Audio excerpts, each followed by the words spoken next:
Hey everybody, welcome to the Cooking Frankly channel and thank you for joining me.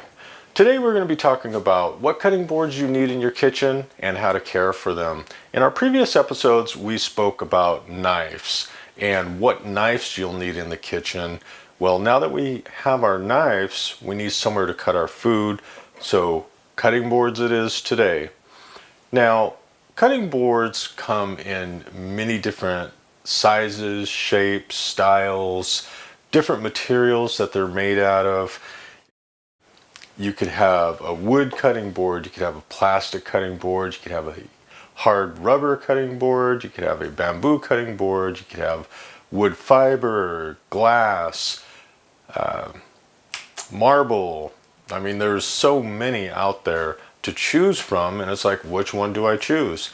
Well, me particular, I use wood and plastic most often in my cutting board. And if you've taken a look at different restaurants and home cooks and whatnot, most people use wood or plastic. Now, it's a preference thing, so whatever you have or whatever you want to use, then go ahead and use that. I'll give you a little bit of information on wood and plastic cutting boards today, and if you have other questions later on about other cutting boards, you can always ask me on any one of the social media sites that I'm affiliated with. Also, when do we need to get a new cutting board? Maybe we have a cutting board already, but maybe we need a new one. Well, your knife will leave scars in your cutting board after a certain amount of time, long periods, especially if the board wasn't taken care of. So if you have a wood cutting board or a plastic cutting board and it's deeply grooved where bacteria can get down in those grooves, or you have chips or cracks or anything like that in your cutting board, then it's probably time to get a new cutting board. And when we come back, I'll talk about the wood and plastic cutting boards. Okay, and welcome back. Now we're going to talk about our cutting boards. We'll actually talk about both of the cutting boards now, the wood and the plastic at the same time, and we'll do a little bit of comparison between the two. Now, whenever you're using a knife on a cutting board, your knife can become dull. Different cutting boards are more gentle than other cutting boards. Whenever we're using it on a wood cutting board, the wood cutting board is actually great for knives. It doesn't dull them really quickly at all. Thumbs up for the wood, and also for the plastic as well. They're great on knives as well. They don't dull them. That means less sharpening. So we don't have to spend all of our time sharpening our knives, and we could do more cooking. Now next, styles. Do we only have one style to choose from? Do we only have one color to choose from? Well, with the wood, you're going to have many different shades and colors to choose from. Also, there'll be larger ones, smaller ones, thicker ones. So there's many different styles to choose from with wood. And again, the same goes for plastic. So you have many different sizes, shapes, and whatnot, just as you do with wood to choose from. So that's a great thing. Now, how long do they last? Wood cutting boards last for quite a long time. If you maintain it, care for it, wash it, do the maintenance on it, it's going to last you a long time. And also the same for a plastic cutting board. Although with a plastic cutting board, more or less all you have to do is clean it and sanitize it, and that's it. There really isn't much maintenance for a plastic cutting board. Going back over to our wood cutting board. Now, wood cutting boards can get pretty heavy. It just depends on how thick you're getting it and how large you're getting it. So it can be heavy, or you can get a smaller one and lighter one. And with the plastic here, plastic is generally pretty light cutting board. You don't have to go real thick. About this thickness right here is about all you need. This size for myself works great. I have other ones as well that have lips on them to catch juices if I'm cutting meat or different types of melons, such as like watermelon, something that's going to be really juicy. You don't want all the juices running off onto your countertop. Next, back to the wood. Can we put the wood in our dishwasher? No, you cannot put wood cutting boards in a dishwasher. It's horrible for them because there's being washed, they're sitting in that water for a long amount of time, and that's just not good to soak the wood in water. So that would be a no for the wood. Now for the plastic, yes, you can. You can throw your plastic cutting board into the dishwasher and it's perfectly safe. Back to the wood, expense-wise.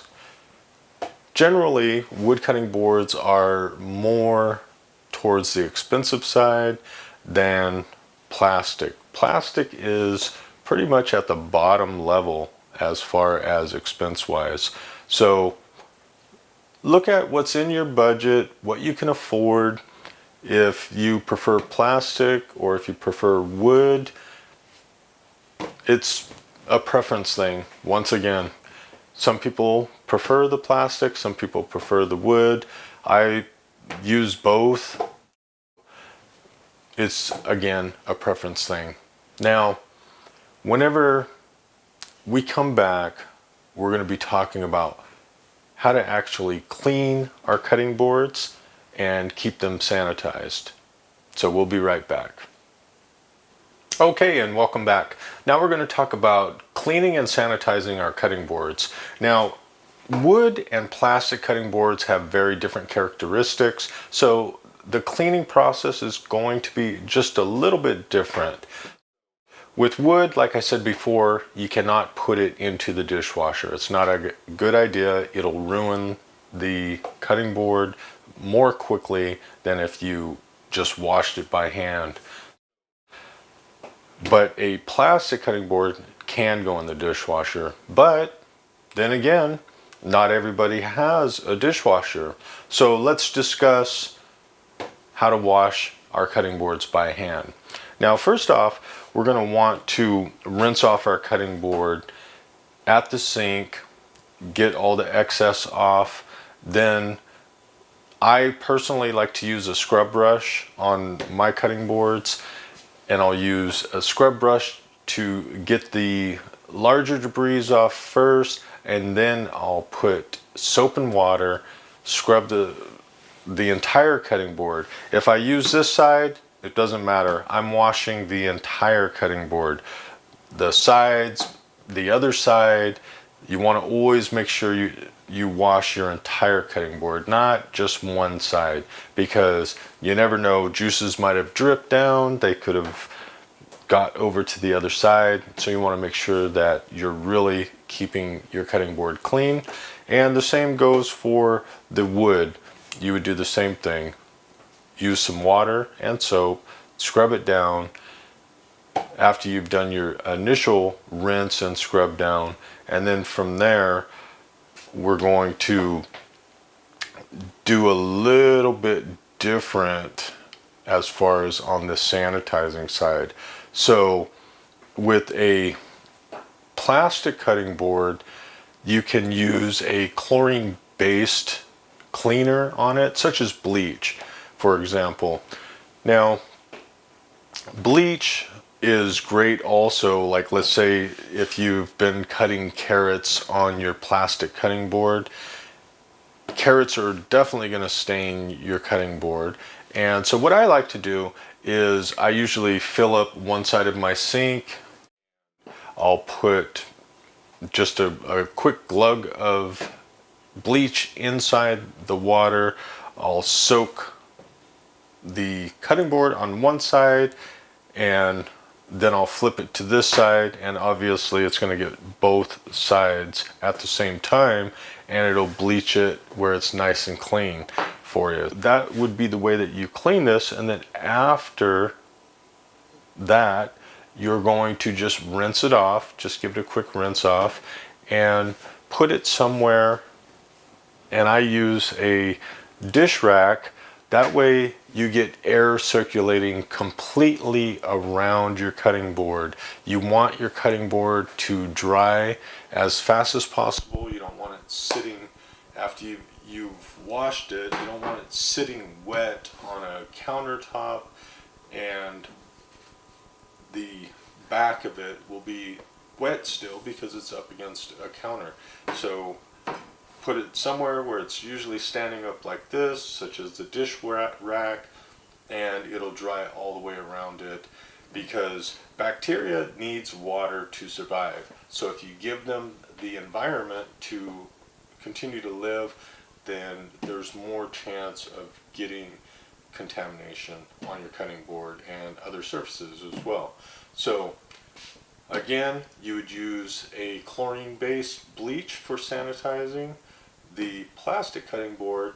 Now moving over to our wood cutting board, we've already cleaned it as far as rinsing it off, scrubbing it with soap and water.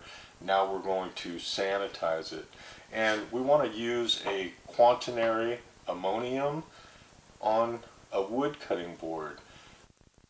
You can buy this at your local stores, and just read the directions. It'll give dilution, how much you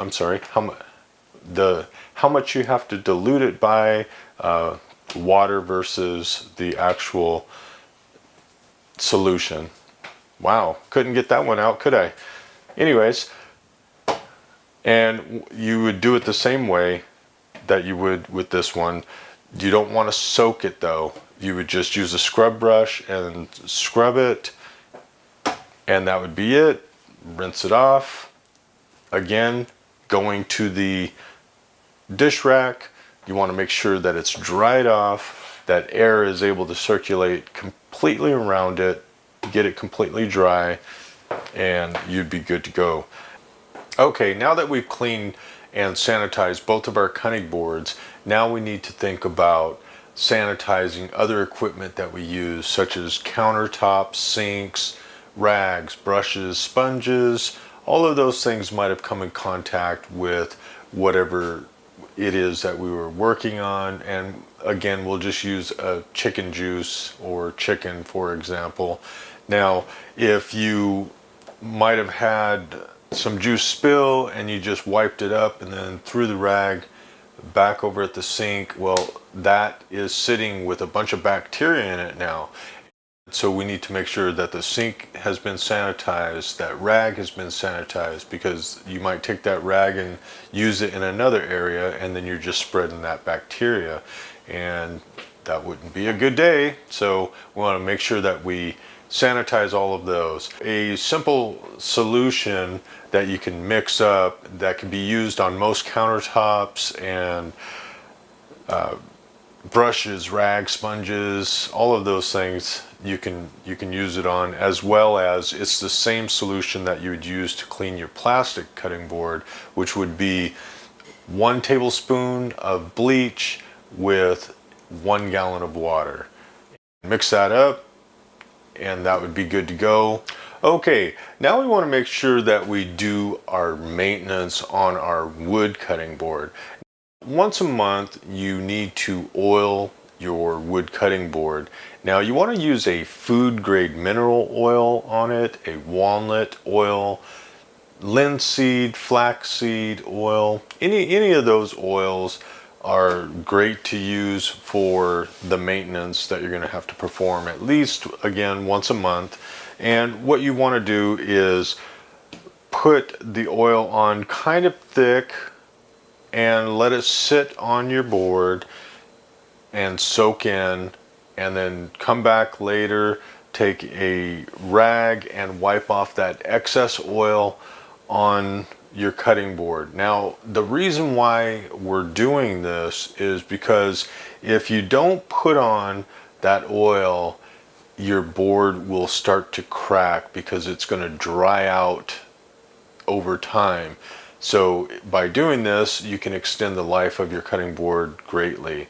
Now, you can use a regular cooking oil for this as well, but you have to make sure that you're using your cutting board on a regular basis.